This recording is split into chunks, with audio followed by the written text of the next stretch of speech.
Speak, pages 142 to 155. The wet season. Spring is on the way. The winter rats, rusty brown $700 cars that everyone with sense drives from November until April, are rolling back into storage. The snow is melting for good, and the pretty baby shiny cars glitter in the senior parking lot. There are other signs of spring. Front lawns cough up the shovels and mittens that were gobbled by snowdrifts in January. My mother moved the winter coats up to the attic. Dad's been mumbling about the storm windows but hasn't taken them down. From the bus, I saw a farmer walking his field, waiting for the mud to tell him when to plant. April Fool's Day is when most seniors get their acceptance or rejection letters from college. Thumbs up or thumbs down. It's a sick piece of timing.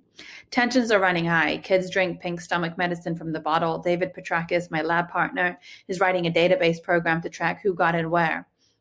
He wants to analyze which advanced placement classes the seniors took, their standardized test scores, extracurricular, and GPAs to figure out what he needs to do to get into Harvard. I've been going to most of my classes. Good girl Melly. Roll over Melly. Sit Melly. No one has patted me on the head, though. I passed an algebra test. I passed an English test. I passed a biology test. Well, hallelujah. It is also profoundly stupid. Maybe this is why kids join clubs, to give them something to think about during class. Andy Beast joined the International Club. I hadn't figured him for a deep interest in Greek cooking or French museums. He has abandoned the Martha table and hangs around and onto Rachel, Raquel, and Greta Ingrid, and all the other resident aliens. Raquel, flutters her purple eyelashes at him like he's some kind of Uber dude. You'd think she'd have more sense. Easter came and went without much notice. I think it caught my mother by surprise. She doesn't like Easter because the date keeps shifting and it's not a big shopping holiday. When I was a kid, Mom used to hide colored eggs from me all over the house. The last egg was inside a big basket of chocolate rabbits and yellow marshmallow chicks. Before my grandparents died, they would take me to church and I would wear stiff dresses with itchy lace. This year, we celebrated by eating lamb chops. I made hard-boiled eggs for lunch and drew little faces on them with a black pen. Dad complained about how much yard work has to be done.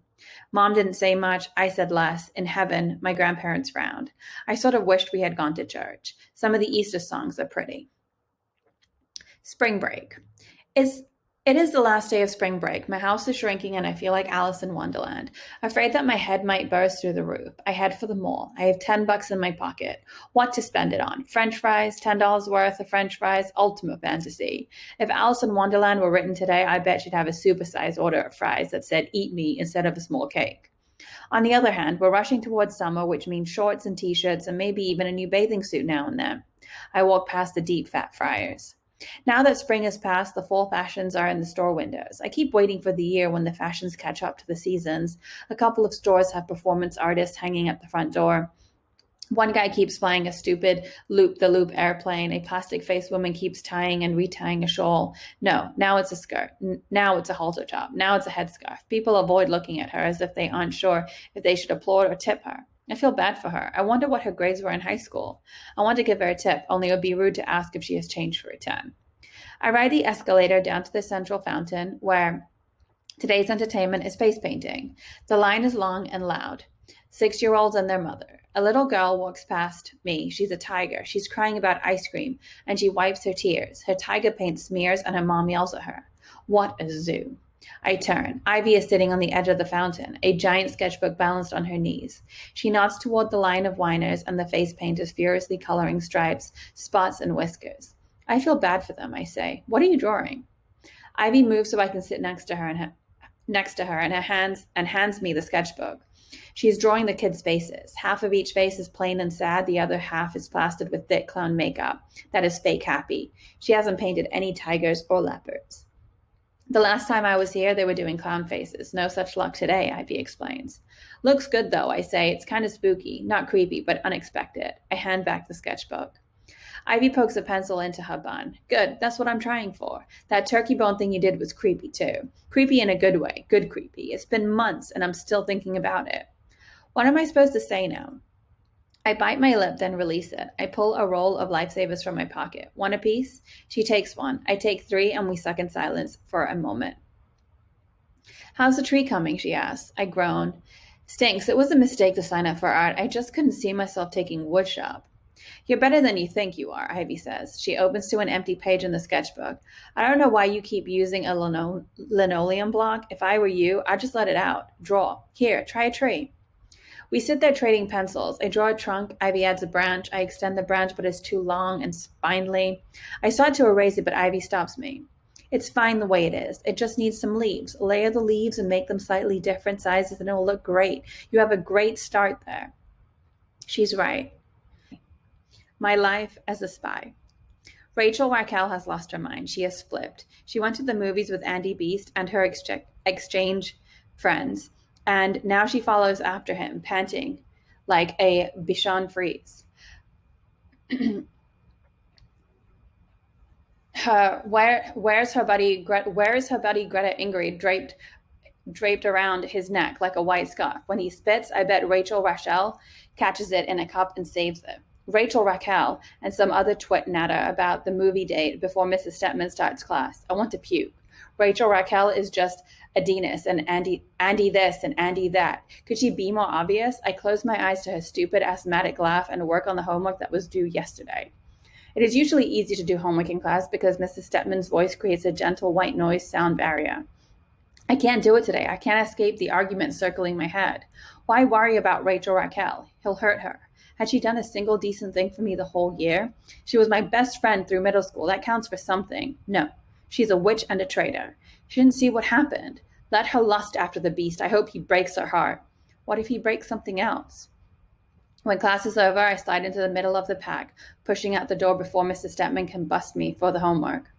Rachel Raquel shoves past me to where Greta Ingrid and a short kid from Belgium are waiting.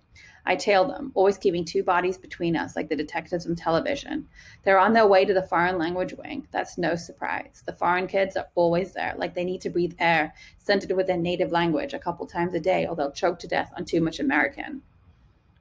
Andy Beast swoops over their heads, folds his wings, and sets himself between the girls as they start up the stairs. He tries to kiss Greta Ingrid's cheek, but she turns away. He kisses Rachel Raquel's cheek, and she giggles. He does not kiss the cheek of the short Belgian.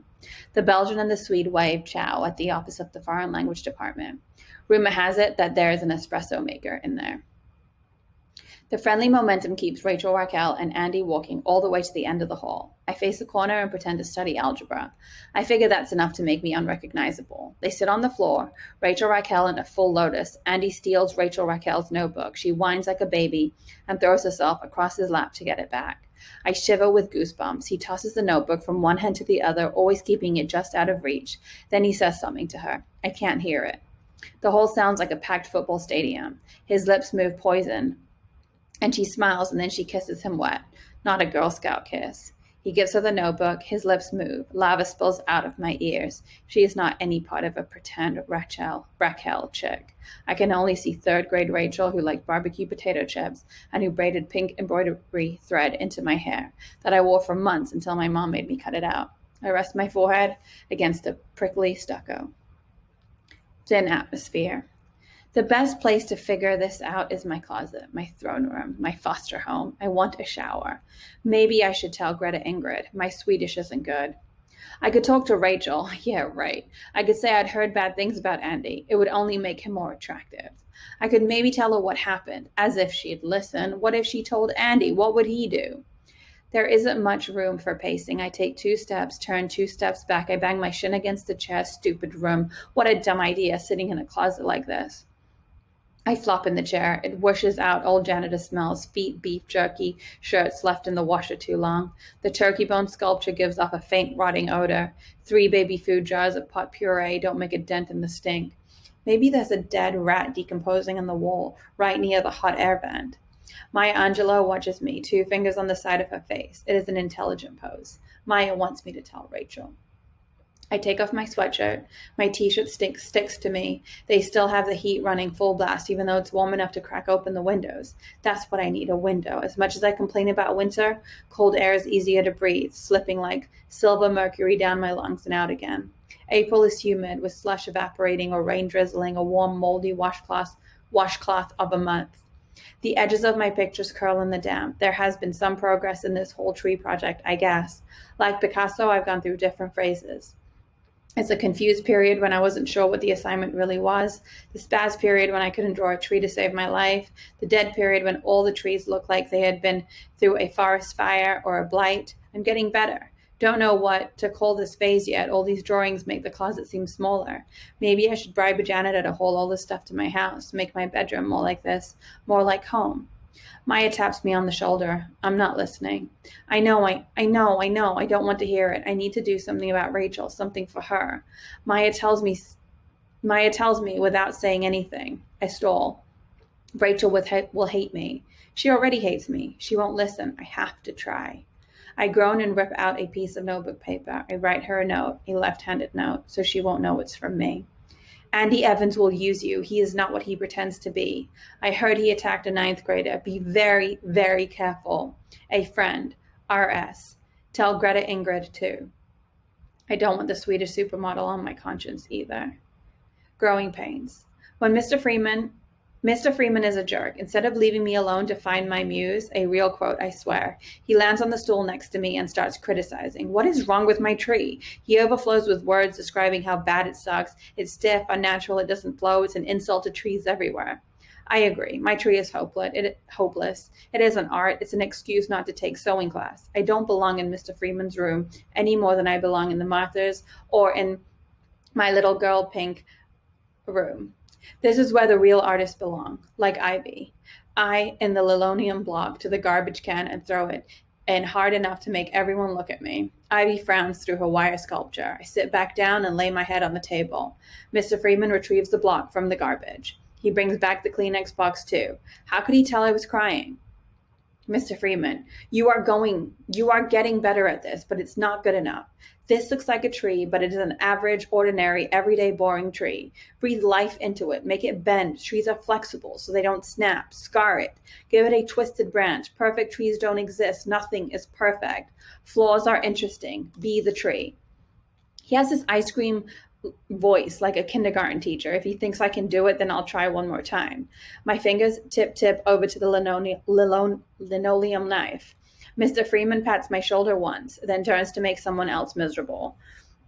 I wait until he isn't watching, then try to carve life into my flat linoleum square. Maybe I could carve off all the linoleum and call it empty block. If a famous person did that, it would probably be really popular and sell for a fortune. If I do it, I'll flunk. Be the tree. What kind of advice is that? Mr. Freeman has been hanging out with too many new age weirdos. I was a tree in the 2nd grade play because I made a bad sheep. I stood there with my arms outstretched like branches and my head drooping in the breeze. It gave me sore arms. I doubt trees are ever told to be the screwed up 9th grader. Gag order. David Petrakis' lawyer had a meeting with Mr. Neck and some kind of teacher lawyer. Guess who won? I bet David could skip class the rest of the year if he wanted and still get an A, which he would never do, but you better believe that whenever David raises his hand, Mr. Neck lets him talk as much as he wants. David, quiet David, is full of long, drawn-out, rambling opinions about social studies. The rest of the class is grateful. We bow down to the almighty David, who keeps the neck off our backs. Unfortunately, Mr. Neck still gives tests, and most of us fail them. Mr. Neck makes an announcement. Anyone who is flunking can write an extra credit report on a cultural influence at the turn of the century. He skipped the Industrial Revolution so we could drag our class past the year 1900. He does not want all of us in summer school. I don't want to see him in summer school either. I write about the suffragettes. Before the suffragettes came along, women were treated like dogs. Women could not vote. Women could not own property. Women were not allowed in many schools. They were dolls with no thoughts or opinions or voices of their own. Then the suffragettes marched in, full of loud, in-your-face ideas. They got arrested and thrown in jail, but nothing shut them up. They fought and fought until they earned the rights they should have had all along. I write the best report ever. Anything I copy from a book. I put in quotes and footnotes, feet note. I use books, magazine articles, and a videotape. I think about looking for an old suffragette in a nursing home, but they are probably all dead. I even handed in on time. Mr. Neck scowls. He looks down on me and says, to get credit for the report, you have to deliver it orally. Tomorrow, at the beginning of class. Me.